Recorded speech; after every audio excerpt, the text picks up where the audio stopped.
I'm here with Dr. Brian Reeves, known to everybody as Barney, and Barney is a retired now professor of archaeology from the University of Calgary. And Barney was here back in the 1960s and 70s that had smashed in, and was the guy responsible for the really important excavations at this site. That these are the digs that really told us the full story and the extent of the use of the site and how important it is in the Northern Plains. And so I asked Barney to come and just sort of reminisce today a bit about some of his digs and what it was like being here in those early years and digging down to the kind of depths that he did. Barney, thanks for coming. Appreciate glad to be here, Jack. It's great to have you here because there's not a lot of knowledge floating around about these digs, and back in the 60s, it's starting to be a long time ago. I hate to say it, but you're one of the carriers of the stories now, or you're an elder and carrying the oral history. So we need to get this stuff from you. And one of the things I wanted to start off with was just ask you a bit of sort of what brought you here. Why did you choose Head Smashed In for a dig back in it was mid-60s, 65, 66. What brought you here?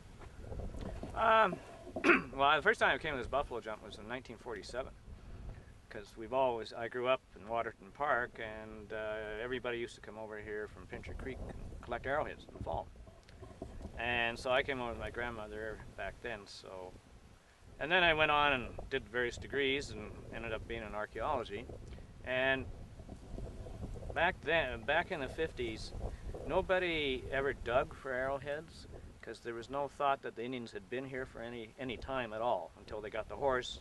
The thought was then, and some historians still say, that there was nobody here because of it. So after the Glenbow Foundation, and Dick Forbes, who's the archaeologist at the Glenbow, had dug at the Old Woman's Buffalo Jump, northwest of Nanton, people realized, by God, if you dug, you got a lot more arrowheads than just raking them up in the fall. So all our buffalo jumps really started to get abused, particularly this one. And I'd be driving by on my way to Calgary to university, and I'd check in here, and I'd see the holes getting bigger and bigger. And I was working with the Glenbow at that time. In the summers, I talked to Dick Forbes. I said, you know, this is really serious. This is a large buffalo jump, and you know, we need to do something about it. So he sort of said to me, well, I've dug one buffalo jump, that's the Old Woman's, you can dig this one, and that's how it started. Yeah.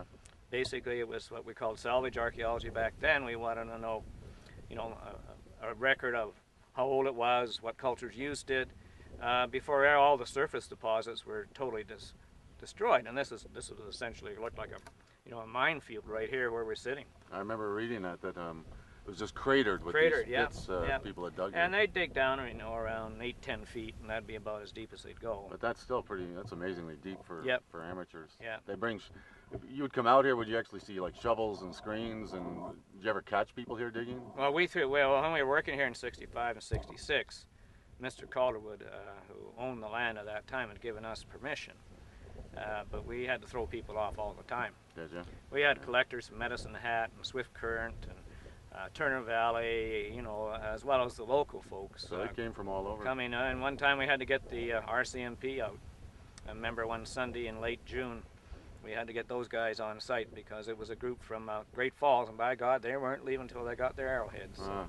But way back then, like, there wasn't even a Historical Resources Act to protect the site. So when you bring in the RCMP, was it? It wasn't really against the law. Trespass. Oh, trespass. Yeah. Good idea. Yeah.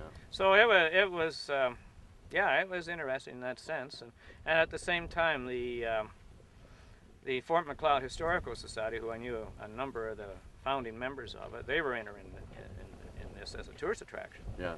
As well as the fellow who was head of provincial parks for southern Alberta, he was a member of the Lethbridge Archaeological Society.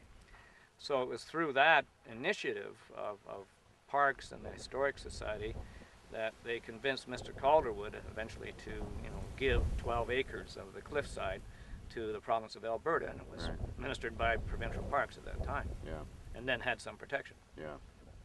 So you came here in 1965. Now, did you know where the kill site was at the time? Did you know where you wanted to dig? Oh yeah, we dug where the pot hunters dug. Yeah. Simple as that. Right here. Yeah. We're sitting on top of our excavation. Yeah. Yeah.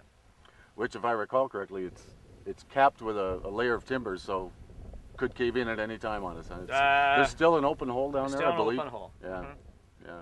As far as we know, Well, if it had caved, we'd see it. There'd be a depression. There'd be a depression. Yeah. So you set up this a big rectangle basically on the surface here. It was 10 feet by 20 feet. We hadn't got to be digging in metrics in Right. 65. Yeah. So we had no idea how deep it may be from the arrowheads that the collectors had picked up and others that we knew they were back about 1,200, 1,500 years. But one of the local ranchers, Harvey Dersh, had picked up a spear point that was 5,000 years, a little further north along the jump. So there was a good potential. There was really some really old materials here. Mm-hmm.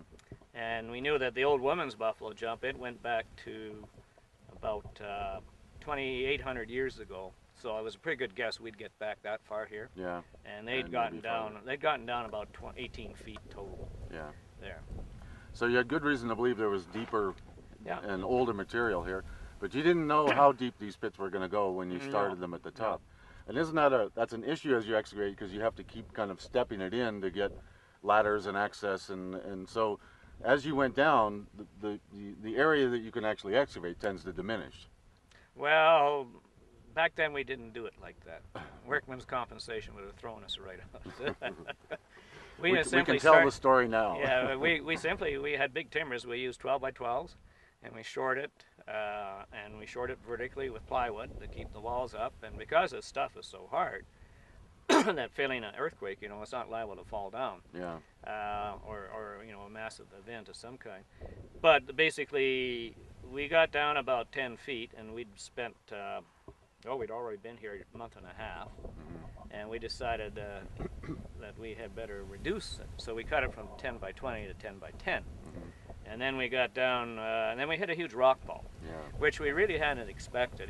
There was no indication of this, and it turns out that this was a massive event in which the cliff slumped. The whole cliff slumped about 2,000 years ago or so, and formed this cap. So we actually had to blast it out. Yeah. And we got some guys from the PFRA came in and put the caps in, popped it out, and then we started underneath, and we're getting more and more layers, less artifacts and less bone because the bone was decaying, and the intensity use was less. Yeah.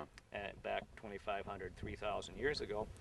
And then we decided, well, we're never going to get out of here this summer, so we cut it down to a 5 by 5 and then took an auger in and cored it to see how deep we were going to have to go to get to, quotes, bedrock, quote unquote, and ended up at 37 feet.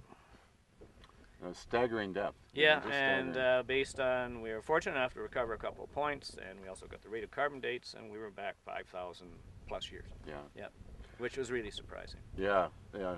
Because at that time there was no buffalo jump that was that old, was there? And No. maybe still today there isn't. We don't know, but.